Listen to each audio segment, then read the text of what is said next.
Obrovská ruka vrazila menšího muže přímo do hrudi. Síla úderu ho odhodila dozadu po tvrdé podložce. 5000 lidí zařvalo.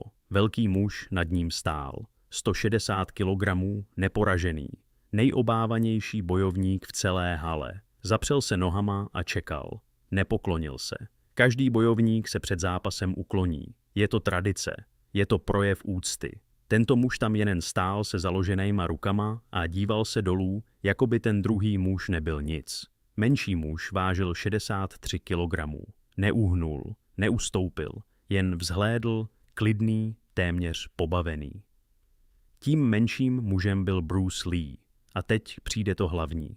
To, co se stalo v následujících 30 vteřinách, přimělo 5000 křičících fanoušků k naprostému tichu. Ani jeden člověk v té aréně nemohl uvěřit tomu, čeho byl právě svědkem. Zůstaňte se mnou.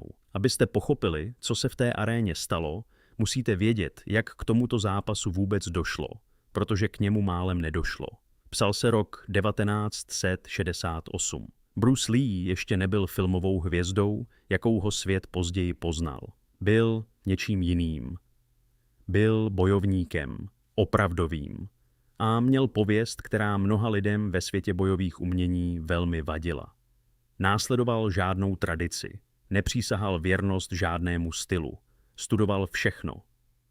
Box, šerm, Wing Chun, judo, zápas. Čerpal techniky odkudkoliv je našel a spojil je do něčeho, pro co ještě nikdo neměl jméno. Komunita tradičních bojových umění nevěděla, co si s ním počít. Někteří ho respektovali, mnozí ho nenáviděli, protože Bruce Lee nejen trénoval jinak. Veřejně prohlásil, že většina tradičních bojových systémů je neúplná, že rigidní styly činí bojovníky předvídatelnými, že v reálném boji nezáleží na vašem pásku, vaší linii ani na tom, kolik let jste strávili v dojo. Věřte mi, takové řeči si dělali nepřátele. Na druhé straně příběhu stál muž jménem Takashi Yamamoto. A Takashi Yamamoto byl živel. Trénoval sumo od svých 14 let. Pocházel z jedné z nejrespektovanějších stájí v Japonsku. Do svých 26 let vyhrál 47 zápasů v řadě. 47. Nikdo ho neporazil.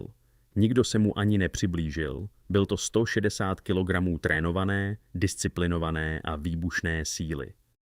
A ve světě sumo nebyl jenom šampiónem. Byl něčím, co se blížilo Bohu. Celá věc začala kvůli promotérovi, muži, který pořádal exhibiční akce po celé Asii, ukázky bojových umění. Takové akce, kde se před publikem utkali bojovníci z různých disciplín. Někdy to bylo přátelské, jindy ne. Tento konkrétní promotér měl čich na spektakulární podívanou a myslel si, že nejúžasnější věc, kterou může dát dohromady, je souboj nejmenšího elitního bojovníka, jakého najde, proti tomu největšímu. Bruce Lee proti šampionovi sumo. Rychlost proti velikosti. Filozofie proti tradici. Myslel si, že Lee řekne ne. Proč by muž vážící 63 kg souhlasil s bojem proti někomu, kdo ho převyšuje o více než 90 kg? Lee souhlasil okamžitě, bez váhání. Když se to rozkřiklo, reakce byla ostrá. Lidé z Leeova okolí mu říkali, že je to bezhlavé. Sumo zápasník není karatista, který rozdává údery z dálky. Sumo zápasník vás chytí, obtočí se kolem vás a používá svou váhu jako zbraň.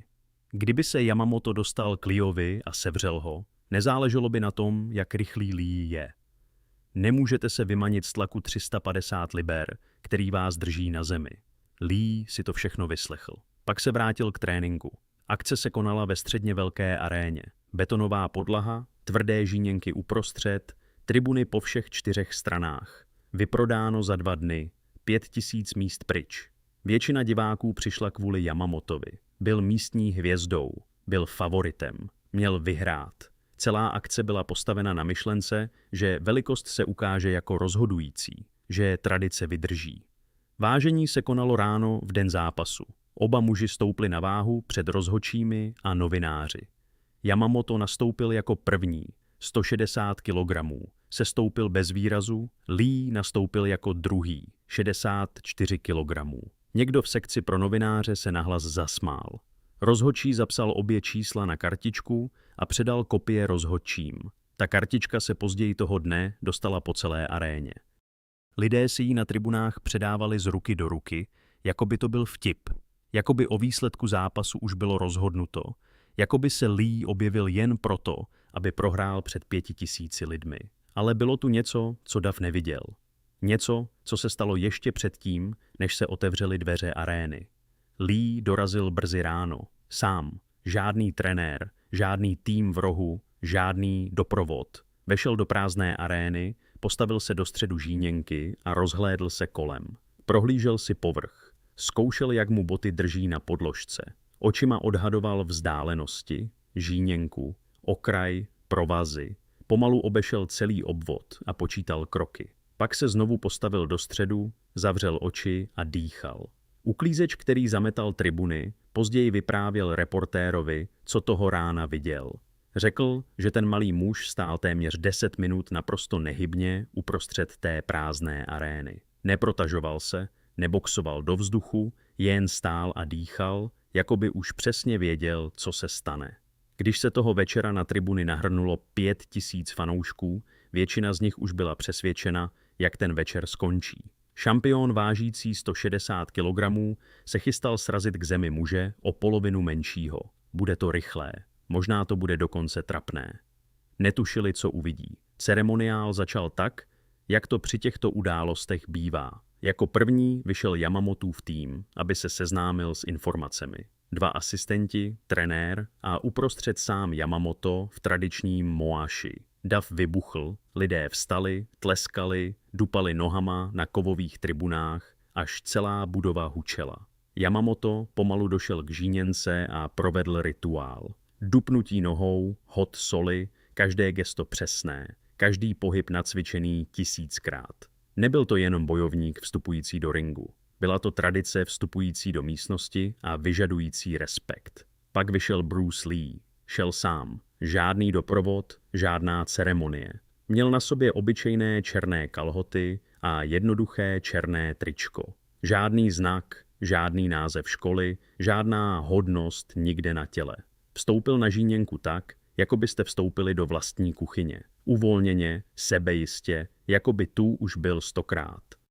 Kontrast na diváky okamžitě zapůsobil. Na jedné straně 160 kg rituálu a síly. Na druhé straně 64 kg něčeho, co nikdo nedokázal rozpoznat. Žádná tradice, o kterou by se mohl opřít. Žádná historie, na kterou by se mohl odvolat, jen muž stojící tam s rukama po stranách. Rozhodčí vystoupil do středu. Oslovil oba bojovníky. Pak vydal pokyn, který rozumí každý bojovník v každém sportu. Na místa. Yamamoto se nepohnul. Rozhodčí pokyn zopakoval. Yamamoto upřeně hleděl na Leeho. Ruce měl stále založené. Bradu měl stále vstyčenou. Nepoklonil se. 5000 lidí stichlo. Ne v tichu. Ticho. Takové ticho, které nastane, když si dav uvědomí, že se odehrává něco nečekaného. Poklona není volitelná. Je to protokol. Je to nejzákladnější projev úcty mezi dvěma bojovníky. Odmítnutí je vzkaz. A ten vzkaz byl jasný. Nerespektuji tě. Jsi pod mou úrovní. Nezasloužíš si tu čest. Leeova reakce byla téměř nepostřehnutelná. Mírně naklonil hlavu. Malé kývnutí. Ne směrem k rozhodčímu. Ne směrem k davu, ale k sobě, jako by se právě dozvěděl něco užitečného. Pak zaujal svůj postoj, uvolněný, vyvážený, s těžištěm uprostřed, rukama nízko. Rozhodčí zaváhal. Podíval se na funkcionáře. Ti se podívali jeden na druhého. Nikdo zápas nezastavil. Rozhodčí zvedl ruku, spustil ji. Zápas začal. Yamamoto vyrazil vpřed. A teď je tu jedna věc ohledně muže vážícího 160 kg, který se řítí plnou rychlostí. Nevypadá to jako zápas. Vypadá to jako zeď padající dopředu. Podlaha se otřásla. Bylo to cítit i na tribunách. Yamamoto šel přímo na Leeho s oběma rukama nataženými. Chtěl ho chytit, chtěl ho rozdrtit, chtěl to skončit během prvních 3 sekund. Lee ustoupil do strany, jedním plynulým pohybem, jako by se otevíraly dveře. Yamamotoho hybnost ho nesla dál. Leeho pravá ruka vystřelila. Jediný úder do žeber. Rychlý, ostrý. Zvuk se rozléhl arénou. Yamamoto sotva zareagoval. Otočil se, znovu zaútočil. Tentokrát se Lee pohnul rychleji. Uhnul doleva, otočil se a zasadil 2 údery za dobu, kterou Yamamoto potřeboval k výpadu jednou rukou. Jeden do těla, jeden těsně pod rameno. Yamamoto zakolísal. Ne moc, jen o půl kroku, ale 160 kilogramů. Zakolísání o půl kroku v takovém zápase si všimne každý. Davem se prohnala šumivá vlna. Yamamoto se znovu připravil, tentokrát s širším postojem. Nehodlal se vrhnout slepě do útoku po třetí. Postupoval opatrněji. Těžké kroky. Rozvážné. Udělal výpad levou rukou, pak se vrhl pravou. Lee to přečetl jako novinový titulek. Výpadu se vyhnul a zasadil kop přímo do Yamamotova předního stehna. Noha se podlomila. Yamamotovo koleno dopadlo na podložku na půl vteřiny, než se znovu vzchopil. Ale dav to viděl. 5000 lidí vidělo, jak 160-kilový neporažený šampion padl na jedno koleno po jediném kopu od muže, který vážil méně než polovinu jeho váhy.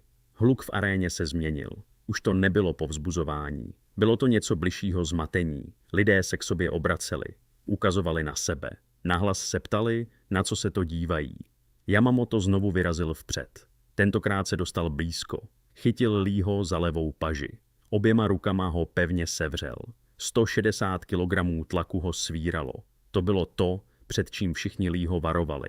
To byl ten noční můrový scénář. Jakmile vás sumo zápasník dostane, na vaší rychlosti nezáleží. Na vaší technice nezáleží. Jste v jeho světě. Lee se otočil. Otočil celé tělo. Nejen paži, ale i boky, ramena, nohy. Jediný plynulý pohyb, který čistě prolomil sevření. Yamamotovy ruce se rozevřely, jako by držel vodu. Lee se vytočil a ustoupil o metr. Nikdo v aréně nedokázal pojmenovat tu techniku. Nepatřila do žádného systému, který by znali. Rozhodčí zvedl ruku, vstoupil mezi bojovníky, člen rozhodcovského týmu požádal o kontrolu. Yamamotovo stehno viditelně otékalo v místě, kam dopadl kop. Rozhodčí ukázal Yamamotovi, aby se vrátil do svého rohu. Yamamoto se posadil na stoličku. Jeho tým v rohu mu přikládal led na stehno. Jeden muž mu otíral pot z čela. Další mu tiše něco šeptal do ucha. Yamamoto zíral na žíněnku. Na druhé straně ringu stál Lee na svém místě. Nepohnul se. Ruce měl podél těla. Jeho dech vypadal úplně stejně jako před začátkem zápasu. Nepřecházel sem a tam. Neposkakoval. Prostě tam jen stál. Funkcionáři se radili u svého stolu. Jeden z nich si dělal poznámky na desce s klipem. Dav se začal uklidňovat. Rozhovory se rozběhly. Někdo o 3 řady dál se něčemu zasmál. Prodejce u vchodu začal znovu vyvolávat ceny nápojů. Vypadalo to, jako by napětí právě vyprchalo z budovy. Jako by zápas mohl být kvůli té noze ukončen. Jako by to mohlo být za námi. Jako by si všichni mohli vydechnout a jít domů s hezkou historkou o tom malém chlapíkovi, který se pár minut držel proti obru. Nebylo to za námi. Yamamoto vstal, ještě než mu to někdo řekl. Silně odstrčil svého trenéra do strany. Stolička se převrátila dozadu. Ledový obklad dopadl na podlahu a pak se vrhl vpřed. Ne na signál rozhodčího. Ne poté, co mu to rozhodčí povolili. Prostě přeběhl přes žíněnku plnou rychlostí. 160 kilogramů mířících přímo na Bruce Leeho, bez píšťalky, bez varování a bez úmyslu zastavit se. Tady se to obrátilo, protože až do této chvíle to byl schválený exhibiční zápas. 2 bojovníci z různých světů předváděli show pro 5000 lidí. Kontrolovanou, rozhodovanou, strukturovanou. V okamžiku, kdy Yamamoto zaútočil mimo pravidla, to všechno zmizelo. Tohle už nebyl sport. Tohle byl muž, který se snažil ublížit jinému muži. Povaha celé věci se změnila v mžiku. Tady už nešlo o hrdost. Tady nešlo o tradici versus inovace nebo sumo versus cokoliv, co dělal Bruce Lee. Šlo o přežití, prosté a jednoduché. Lee ho viděl přicházet. Samozřejmě, že ano. A v tom okamžiku se v Leeově těle něco změnilo. Jeho postoj se snížil. Nohy se rozkročily. Ruce se zvedly způsobem, jakým to předtím neudělal. Nešlo o demonstrační postoj, ale o bojový postoj. Rozdíl mezi těmito 2 věcmi je rozdíl mezi mužem, který vám ukazuje, co umí, a mužem, který se chystá to udělat doopravdy. 5000 lidí právě sledovalo, jak k té změně dochází v reálném čase, i když většina z nich neměla slovní zásobu, aby to popsala. Yamamoto vyrazil divokou obloukovou pravou rukou, do které vložil celou svou váhu. Kdyby se trefil, všechno by skončilo. Lee se tomu čistě vyhnul. Ruka mu proletěla nad hlavou tak blízko, že mu rozcuchala vlasy. A než stačil Yamamoto ruku stáhnout, Lee kontrovat kombinací. 3 rychlé údery. Tak rychlé, že se lidé v předních řadách později neshodli na tom, kolik jich bylo. Někteří říkali 2, jiní 3. Někteří říkali, že slyšeli jen zvuk a pohyb vůbec nestihli sledovat. Poslední úder dopadl přímo na Yamamotův nos. Prasknutí bylo tak hlasité, že bylo slyšet i v zadních řadách. Yamamotova hlava se prudce zaklonila. Ruce si přitiskl k obličeji, mezi prsty mu okamžitě prosákla krev. Červená na bílé podložce. První skutečná krev v zápase. Aréna zalapala po dechu. Nejásala. Zalapala po dechu, jako by všichni v hale nadechli najednou. Rozhodčí přiběhl. Pokusil se postavit mezi bojovníky. Yamamoto ho odstrčil jednou rukou, aniž by se podíval. Odtáhl ruce od obličeje, krev mu volně tekla z nosu po bradě. Zíral na Leeho skrz slzící oči a znovu se pohnul vpřed. Tentokrát pomaleji, ale vpřed. Chtěl ten zlomený nos i se vším všudy. Funkcionáři teď stáli u svého stolu. Jeden z nich něco křičel. Nikdo neposlouchal. Zápas překročil hranice čehokoliv organizovaného. Dělo se to, ať už to někdo schválil, nebo ne. Lee neustoupil, kroužil, udržoval odstup. Jeho práce nohou byla přesná. Krátké kroky. Nikdy nepřekřížil nohy. Nikdy nedal Yamamotovi úhel. Pokaždé, když se ten velký muž vrhl vpřed, byl Lee někde jinde. Pokaždé, když Yamamoto přenesl váhu, Lee se už pohyboval do další pozice. Vypadalo to bez námahy. Nebylo to tak. Bylo to připravené. Těch 10 minut, které Lee strávil toho rána sám na žíněnce. Počítané kroky, změřené vzdálenosti. Věděl přesně, kolik místa má. Věděl, kde je každá hranice. Yamamoto bojoval s mužem. Lee bojoval uvnitř systému, který si již zmapoval. Pak přišel okamžik, který navždy změnil energii celé arény. Yamamotův trenér v rohu vstal. Naklonil se přes provazy a něco zakřičel v japonštině. Krátké, naléhavé, 2 slova. Většina diváků tomu rozuměla. Přitlač ho, sraz ho na zem, zapomeň na údery, zapomeň na techniku, využij svou váhu, skoč na něj, jestli musíš, prostě ho sraz na zem a nenech ho vstát. Yamamoto poslechl. Snížil těžiště, roztáhl ruce do široka a vrhl se vpřed. Tentokrát to nebyl divoký útok. Byl to kontrolovaný, promyšlený pokus o zápas. Obě ruce se natahovaly k Leeovu tělu jako zavírající se medvědí past. Lee neuhnul. Zapřel se zadní nohou, otočil boky a vyslal boční kop. V plném rozmachu se jeho noha setkala s Yamamotovou hrudí. Přímo do středu. 160 kilogramů se posunulo dozadu. Nezakoplo, ale pohybovalo se. 3 celé kroky. Yamamotovy nohy sklouzly po žíněnce. Ruce mu klesly, oči se mu rozšířily. Zvuk nárazu se odrazil od betonových stěn. Pokud jste se mnou až sem, věnujte chvilku a klikněte na tlačítko odebírat. Věřte mi, budete chtít vědět, jak to skončí. V aréně nastalo naprosté ticho. 5000 lidí. Ani šepot, ani kašel, ani jediný prodavač volající ceny. Jediným zvukem bylo Yamamotovo dýchání. Těžké, vlhké, namáhavé a Leovy nohy na podložce. Lehké, téměř neslyšitelné. 2 zcela odlišné stroje fungující na 2 zcela odlišných úrovních. Yamamoto se narovnal, z nosu mu stále tekla krev, hruď měl pokrytou potem, stehno viditelně oteklé, dech měl těžký.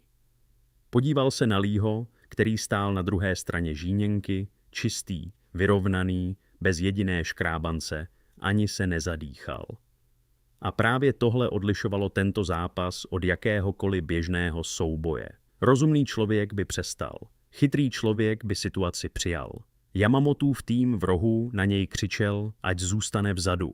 Rozhodčí se snažil zápas ukončit. Funkcionáři byli na nohou, celý aparát akce se snažil to ukončit, než se někdo vážně zraní. Yamamoto zavrtěl hlavou. Otřel si krev z brady hřbetem ruky. Postavil se na nohy a znovu vyrazil vpřed, protože už nešlo o vítězství. Někde mezi zlomeným nosem a bočním kopem se to změnilo v něco úplně jiného. O něco, co bylo hlubší než vítězství nebo porážka. Tady šlo o to, jestli to vzdá. A odpověď byla ne. Ať se stalo cokoliv, odpověď měla být ne. Lee sledoval, jak se blíží, a poprvé za celý zápas se mu změnil výraz. Jen nepatrně, ale natolik, aby si to lidé v prvních 2 řadách později pamatovali. Nebyla to lítost, nebyla to pobavenost. Byl to respekt. Yamamoto vyrazil vpřed, tentokrát ne v útoku, ale chůzí, těžkými kroky, každý z nich promyšlený, každý z nich ho něco stál. Pravá noha mu otekla po kopu z počátku zápasu. Měl zlomený nos. Krev mu zaschla v pruzích na bradě a hrudi. Jeho dech zněl jako u muže, který se 2krát tak namáhá, aby se nadechl polovinu vzduchu. Ale stále šel přímo na Leeho, oči upřené, pěsti po stranách. Lee se nehnul. To je ta část, kterou si lidé z následujících několika vteřin pamatovali nejvíc. Ne technika, ne rychlost, ale nehybnost. Lee stál uprostřed žíněnky a nechal Yamamota, ať k němu přijde. Žádné kroužení, žádná práce nohou, žádné úhyby. Prostě čekal, ruce nízko, váha vyvážená, úplně nehybný, jako by už přesně věděl, co se stane, a jen čekal, až ten okamžik přijde. Yamamoto zkrátil vzdálenost. 3,2 metru, 2,6 metrů, 0,9 metrů. Udeřil, přesunul váhu a vrhl se vpřed oběma rukama, snažíc se obejmout Leeho tělo holým obětím, které by je oba srazilo na zem. Každý gram jeho 159 kg se soustředil do jednoho posledního chvatu.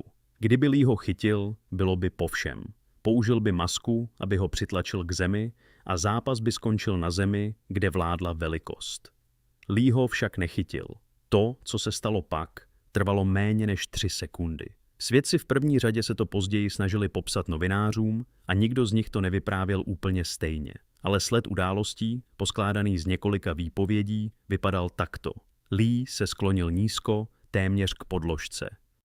Jeho levá noha se vymrštila vpřed v rychlém oblouku, který zachytil Yamamotovu přední kotník přesně v okamžiku, kdy se celá Yamamotova váha přesouvala dopředu. Načasování bylo chirurgicky přesné. O zlomek sekundy dříve a Yamamotova noha by byla pevně zapřená. O zlomek sekundy později by ho hybnost už odnesla dál. Ale Lee trefil ten okamžik dokonale.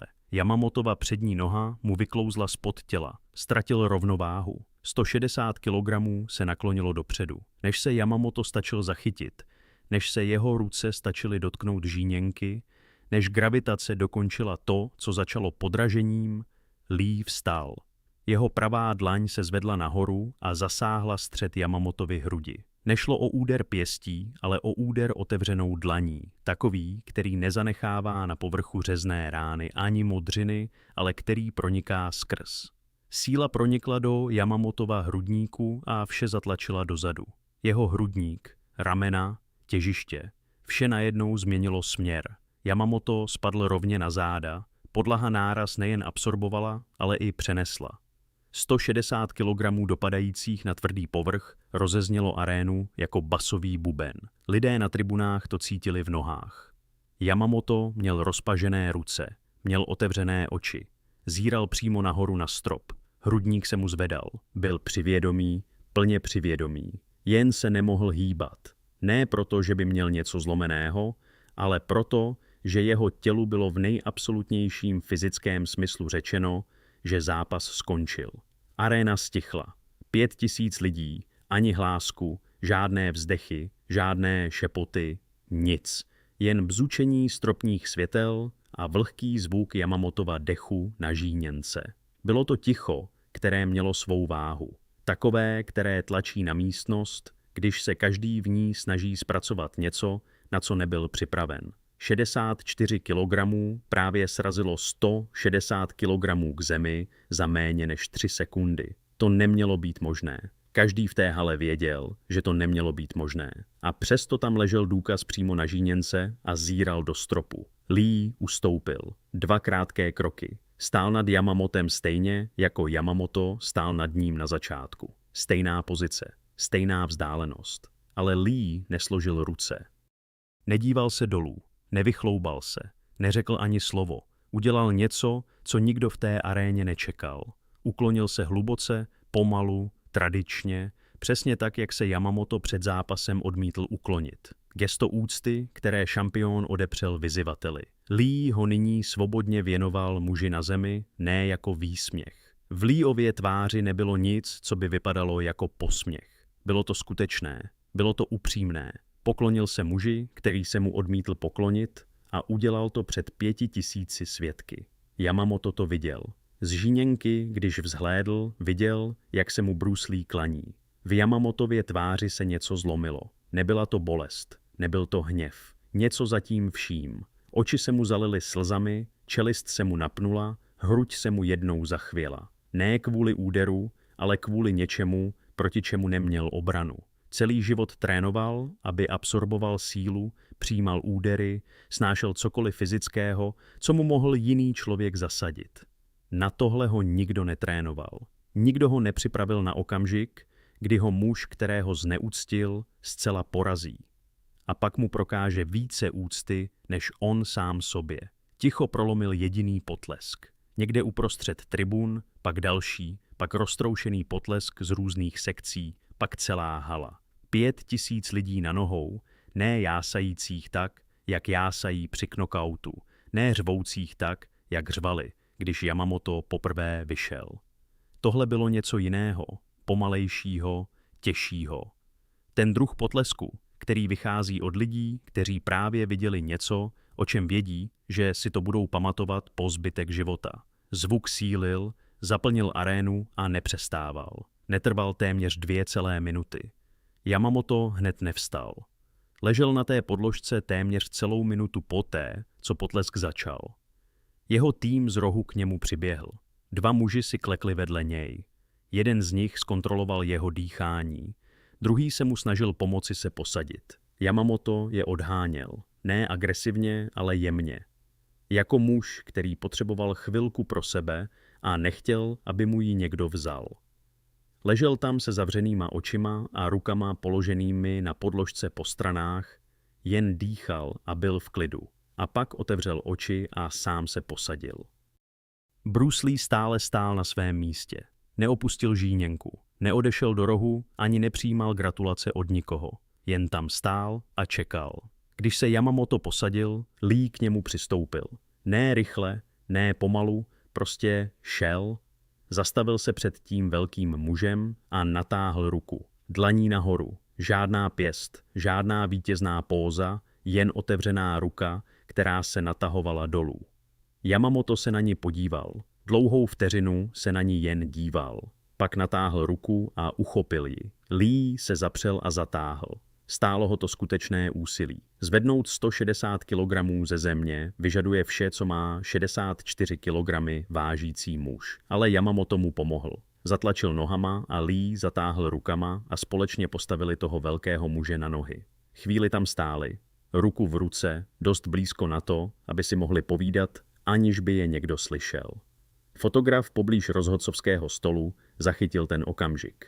2 muži stojící proti sobě, jeden obrovský, druhý malý, oba nehybní. Blesk vybuchl a ani jeden z nich sebou nehnul. To, co si v tu chvíli řekli, se stalo jednou z nejčastěji opakovaných historek v kruzích bojových umění po celá desetiletí. Reportér vypátral jednoho z Yamamotových pomocníků v rohu 3 týdny po zápase. Pomocník řekl, že v zákulisí, poté co se aréna vyprázdnila, seděl Yamamoto dlouho sám v šatně. Když konečně promluvil, řekl svému trenérovi, že mu Lee na žíněnce něco řekl. Jen jednu větu. Yamamoto ji zopakoval v japonštině a trenér ji později přeložil reportérovi. Lee řekl, nevzdal ses, to má větší cenu než vítězství. Věřte mi, bojovníci po prohře slýchávají chválu neustále. Dobrý zápas, těžký souboj, dal si do toho všechno, to se jen tak přejde, nic to neznamená. To říkají lidé, když neví, co říct. Ale tohle bylo jiné, protože Lee právě dokázal tím nejveřejnějším a nejfyzickéjším možným způsobem, že mohl zápas ukončit kdykoliv. Byl rychlejší, byl přesnější, Byl lépe připravený. Měl úplnou kontrolu od prvního výměny až do poslední. A potom všem jediné, co se rozhodl říct, bylo, že Yamamotovo odmítnutí vzdát se bylo důležitější než Leeovo vlastní vítězství. Takový respekt se jen tak nebere na lehkou váhu. Takový respekt zanechává stopu. A na Yamamota zapůsobil jako nic jiného v tom zápase. V následujících týdnech se stalo něco nečekaného. Yamamoto kontaktoval Leeův tým, ne aby ho znovu vyzval, ani aby se vymlouval. Chtěl se učit. Ptal se na Leeovy tréninkové metody, jeho filozofii, jeho přístup k pohybu a přípravě. Byl to neporažený šampion sumo s 47 vítězstvími v řadě, který žádal muže o polovinu menšího, aby ho učil bojová umění. Svět si toho všiml. Příběh se rychle rozšířil, ne příběh samotného zápasu. Příběh o tom, co se stalo poté, co šampion, který byl ponížen, se vrátil ne s hněvem, ale se zvědavostí. Ten příběh se rozšířil dál, než by to kdy dokázal jakýkoliv záznam.